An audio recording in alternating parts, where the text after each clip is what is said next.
Alexander's Outing by Pamela Allen. Alexander lived with his mother and his 4 brothers and sisters in the most beautiful place in the whole of Sydney. But Alexander's mother was bored. So one warm, sunny morning, they all set out in search of adventure. Past the bottle tree, through the iron gates, and along Art Gallery Road. "Stay close, take care," quacked Alexander's mother.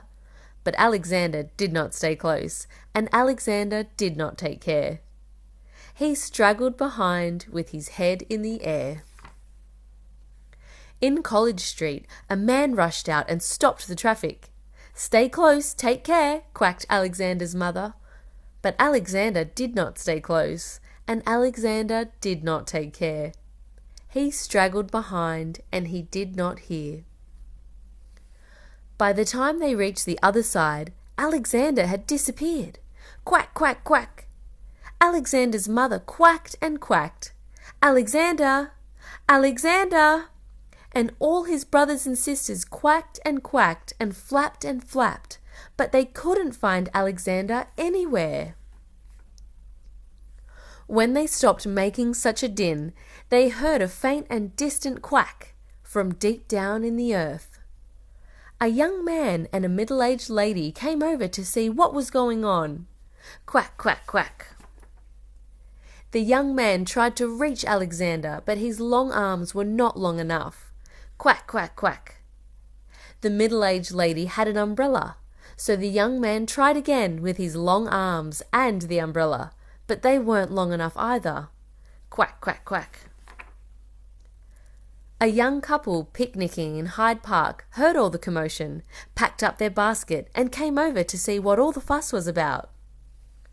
"How are we going to get him out?" the middle-aged lady asked. The young couple had no idea. "Cheer up," they called out, and dropped a half-eaten cheese sandwich down the hole. Quack, quack, quack. A policeman arrived. He knew exactly what to do. He lowered his whistle down the hole on the end of a long piece of string. "Here," he shouted, "grab hold of this." Quack, quack, quack. But Alexander did not grab hold. Alexander did not hear. A small boy and his mother joined the crowd. A feeble quack came from deep down in the hole. How were they going to get him out? Quack, quack, quack. Then, before anyone could stop him, the small boy tipped his drink down the hole. "Yah! Now you've gone and drowned the poor little blighter," shouted the young man with the long arms. Quack, quack, quack.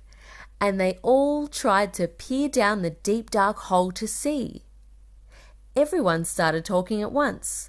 They all wanted to rescue Alexander, but how were they going to do it? From their basket, the young picnickers handed out 2 cups, 2 plastic bags, 1 lunchbox, and 1 thermos flask. The small boy still held his empty drink can.